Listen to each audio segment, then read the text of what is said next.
O povo brasileiro como um todo, ele sempre valorizou muito essa nossa capacidade de adaptação, de ajuste, essa famosa flexibilidade, alguns chamam de jeitinho brasileiro, e de fato isso é muito importante, é muito bom para a imagem do brasileiro no mundo. Né? Eu já tive várias oportunidades de estar trabalhando em equipes internacionais e sempre quando surge um problema, uma dificuldade, uma barreira, um obstáculo para uma determinada em uma determinada circunstância, essa nossa capacidade de se adaptar, de se ajustar, essa flexibilidade é sempre algo muito importante. E outros povos, né, os povos europeus, norte-americanos em geral, eles dão muito mais valor à organização. Então, eles querem organizar tudo milimetricamente, cada passo, cada minuto, cada segundo daquela determinada programação, para que eles possam ter o maior controle possível daquela determinada atividade, daquele determinado evento. Então, há esse debate, né, sempre eterno entre a capacidade de se organizar e essa flexibilidade brasileira.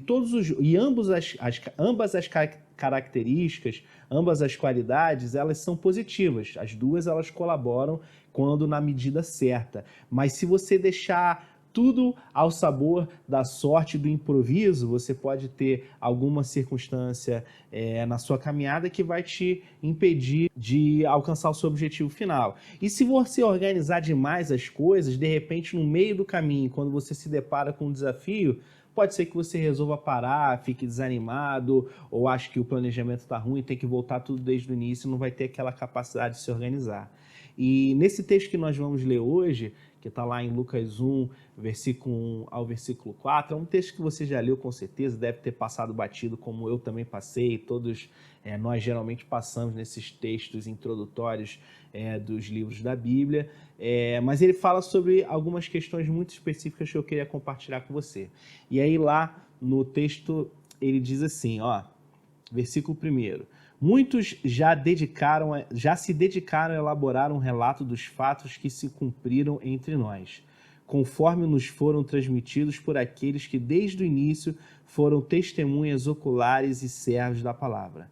Eu mesmo investiguei tudo cuidadosamente, desde o começo, e decidi escrever-te um relato ordenado, ó excelentíssimo Teófilo, para que tenhais a certeza das coisas que te foram ensinadas. Esse texto ele é chocante por vários aspectos. O primeiro deles é que é um texto que a gente passa batido e ele me relembra da riqueza e da beleza contida no texto bíblico. É um texto que você, passando uma primeira leitura, você nem tem nada muito assim que você possa assimilar para a sua vida, um conhecimento, uma coisa que você possa refletir, mas se você der oportunidade para o Espírito Santo operar no teu coração e trazer esse entendimento, você vai começar a perceber o conteúdo profundo que a gente consegue extrair desses versos. E a primeira coisa que me deixa intrigado aqui é que esse texto ele foi escrito por Lucas, né, como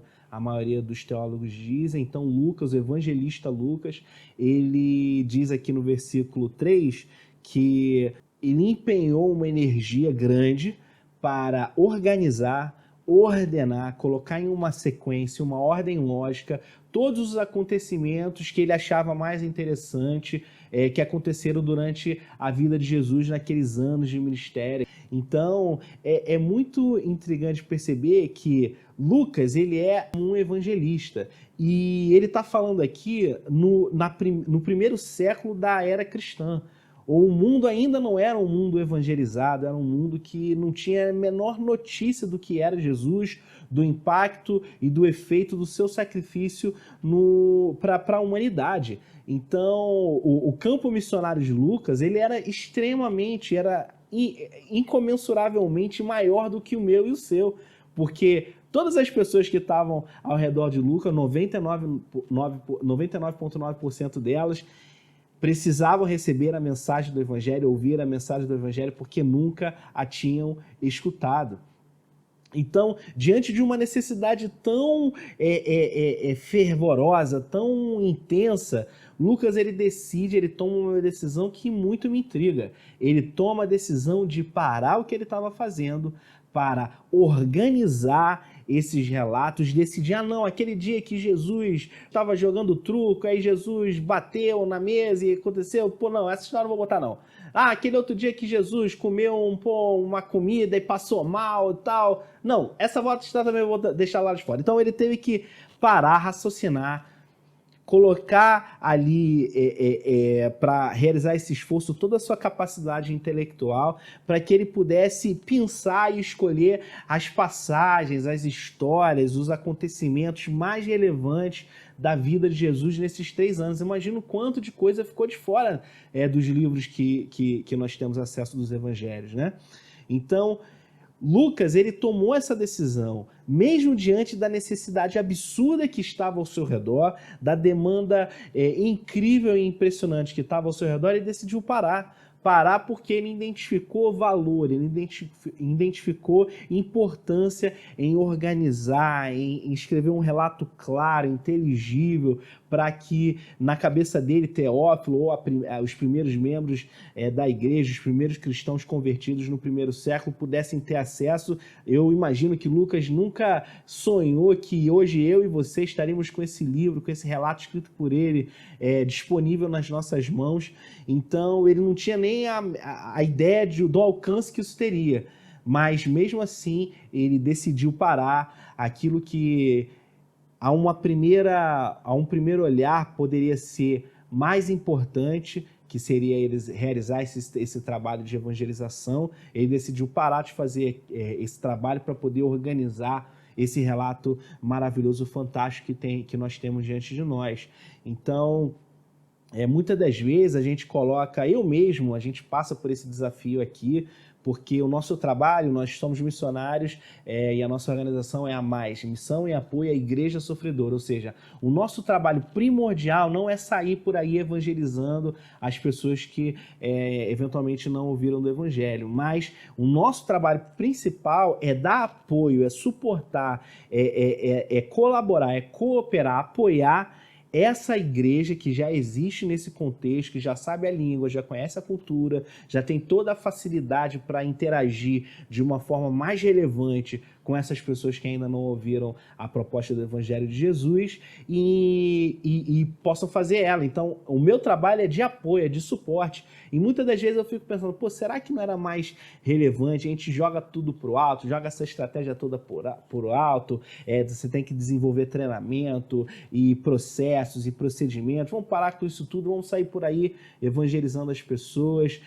Acho que talvez isso vai ser mais relevante, justamente porque a gente tem esse debate, essa luta interna entre parar e dedicar tempo para nos organizar e agir por impulso, agir com a expectativa de que você vai conseguir se adaptar durante a caminhada. E aqui nesse texto de Lucas, e pelo impacto que o trabalho dele teve na história da humanidade, fica muito claro para mim que a organização ela tem um papel, ela tem um lugar muito importante na nossa trajetória cristã. Outra coisa que me vem à mente quando eu leio esse texto é que muitas das vezes a gente coloca de lado essa coisa de parar para pensar e refletir e arrazoar, enfim, criar mecanismos acadêmicos ou de pensamento de reflexão sobre o texto bíblico, mas Deus sempre me traz à memória que essa capacidade de organização, de reflexão, Deus não deu para os animais, não deu para as plantas, não deu para as estrelas, não deu para os planetas, não deu para o Sol. Imagina o Sol com toda a sua potência de calor, de energia atômica, assustadora. O Sol não tem, por mais potência que ele tenha, por mais energia e poder de caloria que ele tenha, ele não tem a capacidade de organizar nada. Ele não tem a capacidade de dizer que vai esquentar mais hoje e esquentar menos amanhã. Ele é simplesmente o resultado pragmático da criação de Deus. Nós temos esse privilégio que Deus nos deu de poder pensar e raciocinar e organizar e refletir sobre as coisas. E por muitas vezes, né, a gente acaba negligenciando esse dom magnífico de Deus. Então, é algo que esse texto também me traz de forma muito, muito forte. E lá no versículo, no próximo versículo 4, ele usa duas palavras que são maravilhosas. Eu adoro quando encontro essas palavras na Bíblia, que é o famoso para quê. Em outras línguas, esse para quê ele não é tão claro, mas no português ele é muito objetivo. Né? Quando você está dizendo, eu fiz determinada coisa, para quê? Ou seja, tem um objetivo, um propósito, um fim, um alvo ao qual eu quero atingir com essa determinada ação pregressa que eu tive. Então, Lucas está dizendo aqui que ele fez esse trabalho hercúleo de organizar todos esses fatos, colocar tudo isso em ordem, fazer todo esse trabalho acadêmico, cansativo pra caramba, imagino, fazer esse trabalho. Ele fez tudo isso com um objetivo. Para quê?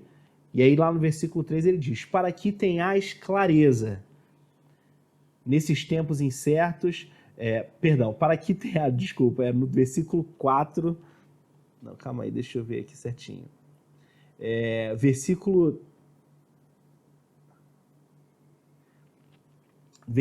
4, ele diz, para que tenhas clareza das coisas que te foram ensinadas. Então, o objetivo pelo qual Lucas colocou todo esse trabalho em ordem, fez esse trabalho incrível que a gente tem acesso de colocar nossas mãos hoje, é para que a gente tenha clareza. Conhecer e entender e compreender o trabalho, a vida e o ministério de Cristo, ele nos dá clareza de tudo aquilo que nós aprendemos na nossa trajetória cristã. Então, poder ter acesso a esse material dá essa clareza para o nosso objetivo, nosso propósito de vida, a razão pela qual nós existimos.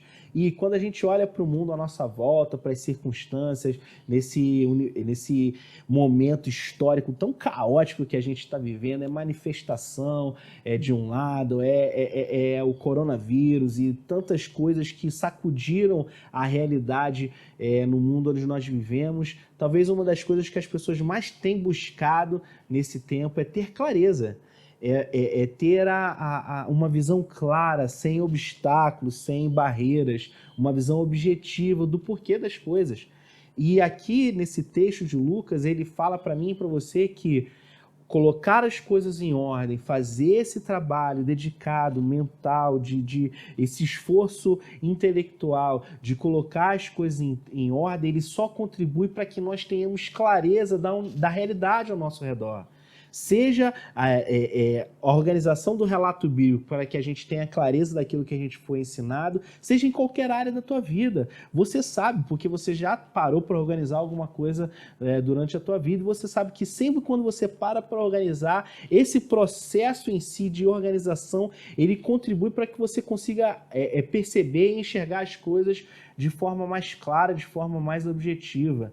Então, esse texto tão simples, tão singelo, essa introdução do livro de Lucas, ele nos traz essa reflexão e esse convite para que a gente use esse tempo em que nós estamos vivendo essa realidade tão turbulenta para parar e nos organizar a nossa vida, os objetivos, os propósitos, o porquê o propósito pelo qual nós vivemos, a nossa realidade última, que não é essa terra, esse planeta, mas é essa realidade espiritual, onde nós estaremos com Deus por toda a eternidade. Então, colocar as coisas, cada coisa no seu lugar, cada coisa na sua devida ordem de importância nas nossas vidas. E esse trabalho de organização, de reflexão, de dedicação intelectual, vai dar para você, assim como dá para mim, clareza para que a gente consiga observar os eventos à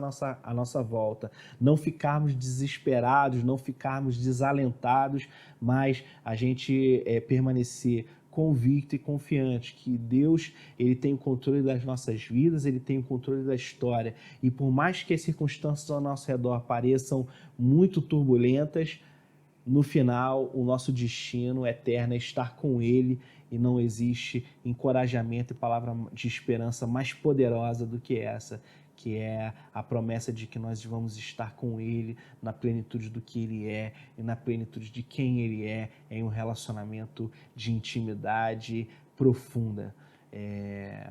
Então, tira um tempo durante esse dia de hoje para que você possa meditar em cima dessas palavras e perguntar para Deus o que você precisa parar para organizar na sua vida para que você tenha mais clareza. Deus te abençoe. Corta.